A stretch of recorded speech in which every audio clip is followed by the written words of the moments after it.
2, 1, action. Most people, as soon as the horse raises up his head, they want to get down here and slap the hell out of him.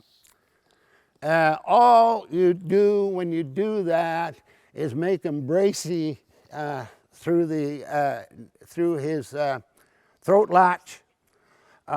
You hurt his bars, and if he puts his head down, not because he thinks that's the best thing to do, but he just does it to escape your demanding hands. If you want to work that way, go ahead. I'm not into working that way. I'm demonstrating a different method.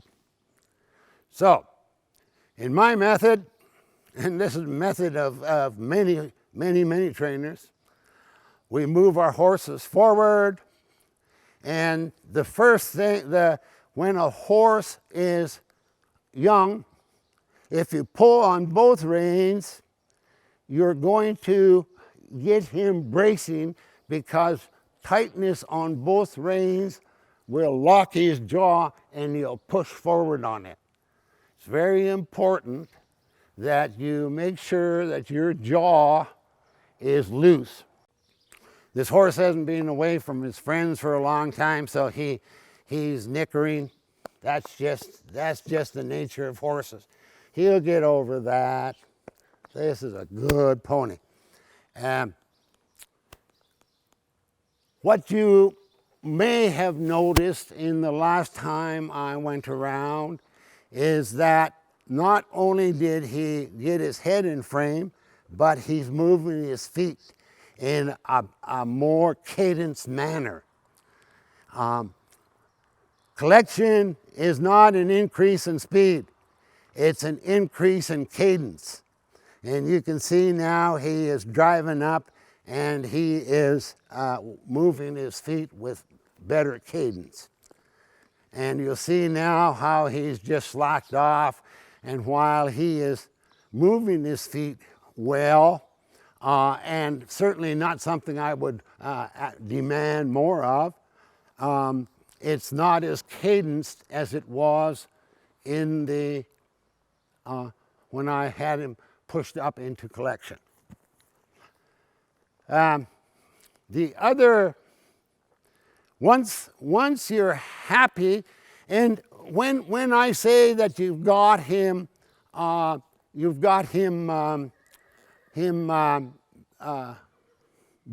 in the face at a walk, and you've got him in collection, I should be able to ask him to move with more cadence. And I'm driving him up, and you can see that he is moving with more cadence, and he's moving his feet faster, but he is not traveling faster. So I should be able to do that. I should be able to pick him up and move him at a slow collection,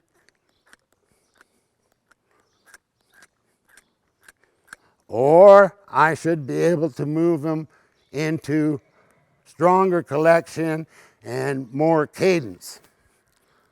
So once you can do all that, you are on your way. And then what you have to do is think about the trot. Again, you don't collect your horse and then push him into a trot. You leave him alone, get him trotting, get some motion, and then bring him up in that bridle, let him go. Bring him up in the bridle, let him go.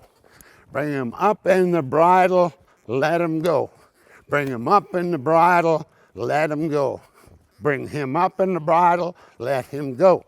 Bring him up in the bridle, let him go, until finally, at the end of it, you can ride them like this for however long you wish to.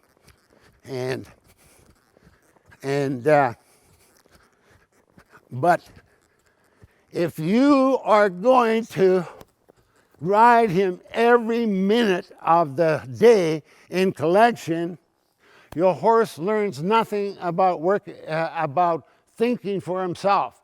He's only thinking about staying in frame in collection. The Western horse has to learn to think for himself. So you'd better be prepared to turn your horse loose at any time when he's in collection and see if he'll stay in frame and work in a collected manner on a loose rein. Horses do not learn a thing when you're handling them all the time. All they're thinking about is that constant pressure on them. And they get all kinds of bad habits. So I love collection as much as anybody else, but the horse does not learn anything about thinking for himself if he's always bridled right up tight.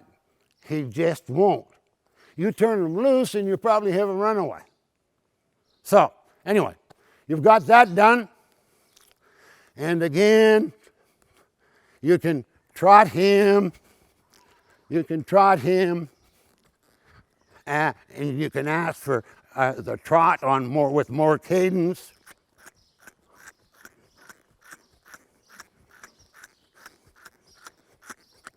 And you can get him to a faster trot with cadence.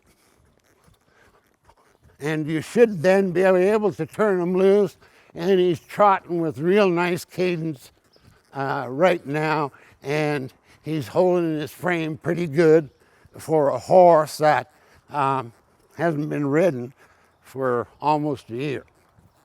So, you've got that. Now comes the dreaded lope. When you're riding your horse in the first week, you want these arenas are great, but it's too restrictive for a horse. When you take a young horse, and when I say a young horse, I mean a young horse in training. I don't say an on-broke horse, I say a young broke in training, because I don't break my horses, I train them.